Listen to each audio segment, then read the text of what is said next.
शाम दाम दंड भेद की जो चाणक्य नीति होती है, इसको कैसे प्रैक्टिस किया जाता है। अगर ये किसी भी देश की सरकार को सीखना है तो उनको अगली फ्लाइट से अपने सभी स्ट्रेटेजिस्ट की एक टीम को इसराइल भेजना पड़ेगा, क्योंकि चाणक्य नीति की जितनी भी टीचिंग्स है उनके ऊपर इसराइल की सरकार आज की डेट में 100% अमल करती है।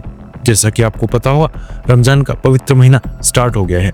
ऑब्वियस है कि दुनिया के बाकी सभी मुस्लिम लोगों के साथ साथ फलस्तीन और गाजा के लोग भी रमजान के लिए काफी एक्साइटेड होंगे। लेकिन अभी रमजान की शुरुआत ही नहीं हुई थी कि इसराइल ने अब गाजा के लोगों को रोजा रखना भी हराम कर दिया है।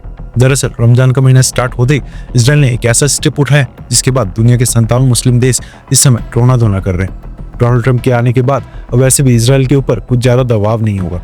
इसका फायदा उठाते हुए इसराइल ने अब गाजा के लोगों को स्पेशल रमजान गिफ्ट दिया है, जिसके बाद कोई कह रहा है कि इसराइल का ये फैसला रूथलेस है, कोई कह रहा है हर्टलेस है, क्रूर, बर्बर, अमानवीय, निर्दयी और ना जाने कितने शब्दों का इस्तेमाल किया जा रहा है। गाजा में आपको पता है कि 99% मुस्लिम पॉपुलेशन है। अब क्योंकि रमजान स्टार्ट हो गया है तो गाजा के 23 लाख लोगों ने वहां भी रोजा रखना था। एंड आपको पता है कि रोजा रखना इस्लाम में सुन्नत का काम माना जाता है। गाजा के लोग भी काफी रिलीजियस माने जाते हैं, इससे रोजा रखने वाले लोगों की पॉपुलेशन गाजा में काफी ज्यादा होती है। अब होता क्या है कि रोजों के दौरान सुबह होने से पहले सहरी करनी होती है और शाम को इफ्तारी करनी होती है। और ये रोजों के समय जो सहरी और इफ्तारी होती है, इसमें कई तरह के अलग अलग मीट, खाने पीने की काफी सारी पकवानें, मिठाइयाँ और तरह तरह की चीजें बनाई जाती हैं। घर पर भी बनती हैं और मार्केट में भी। गाजा के लोगों को उम्मीद थी कि इसराइल कम से कम रमजान के महीने में उनके ऊपर थोड़ा सा तरस करेगा, लेकिन हमास के चलते इसराइल ने अब एक ऐसा स्टेप उठाया जिससे पूरी दुनिया की मुस्लिम कम्युनिटी एक बार फिर से इसराइल को कोसने लगी है। रेफरेंस के लिए आपकी स्क्रीन के ऊपर आर्टिकल का स्क्रीनशॉट है। दरअसल रमजान स्टार्ट होते ही इसराइल ने गाजा जाने वाली सारे गुड्स को ब्लॉक कर दिया है। ना खाने पीने का सामान गाजा के अंदर एंटर हो रहा है, ना मेडिसिन और ना ही कुछ दूसरी आइटम्स। इसराइल की गवर्नमेंट ने गाजा के एंट्री पॉइंट्स के ऊपर हजारों ट्रक्स को रोक दिया है एंड एक भी ट्रक अब गाजा के अंदर एंटर करने की परमिशन नहीं दे रही है, जिसके बाद अब गाजा का एंट्री पॉइंट्स के ऊपर हजारों ट्रकों की लाइन लगी हुई है। दरअसल इसराइल चाहता है कि हमास इसराइल के साथ सीज फायर एग्रीमेंट को आगे एक्सटेंड करे और बाकी बचे हॉस्टेजेस को भी जल्दी से रिलीज करे। इस समय कुल मिलाकर 24 इसराइली आज के डेट में हमास की कैद में है, जबकि 34 की बॉडी भी अभी भी हमास ने अपने कब्जे में रखी है।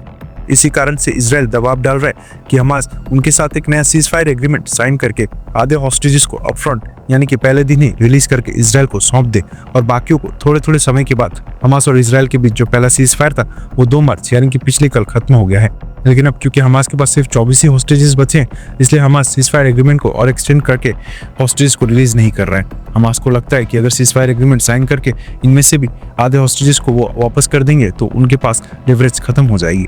हमास का कहना है कि नेगोशिएशंस के अंदर अमेरिका, कतर, इजिप्ट और न्यूट्रल देशों ने जो उनको आश्वासन दिया था और जो उनको कमिटमेंट मिली थी कि इसराइल गाजा में अपनी सभी ट्रूप्स को निकाल लेगा, मेन जंक्शंस के ऊपर इसराइल की सेना नहीं रुकेगी और सीज फायर एग्रीमेंट साइन करते ही इसराइल की सेना फिलाडेल्फिया कॉरिडोर से बिल्कुल बाहर आ जाएगी, लेकिन वैसा कुछ नहीं हो रहा है और इसराइल की सेना पहले सीज फायर एग्रीमेंट के बाद भी आज गाजा के अंदर ही रुकी हुई है। हमास का कहना है कि उन्होंने जो पहला सीज फायर एग्रीमेंट किया था उसमें उन्होंने अपनी सारी टर्म्स और कंडीशंस को पूरा किया है, उन्होंने सारे हॉस्टेजेस को रिलीज कर दिया है। हमास का कहना है कि पहले सीज फायर में इसराइल ने काफी सारी वायलेशंस भी की हैं। इसराइल की सेना ने गाजा के अंदर काफी सारे हमले किए, अटैक्स किए, जिसके बाद अब हमास ये डिमांड कर रहा है कि अमेरिका और ये जितने भी मीडिएटर देश हैं ये पहले इस मसले को सॉल्व करें, इसराइल की सेना को गाजा से पीछे हटाए और परमानेंट सीज फायर के लिए जोर दें, ताकि बाकी बचे हॉस्टेजेस को रिलीज करने के बाद इसराइल फिर से गाजा के ऊपर हमले न करे।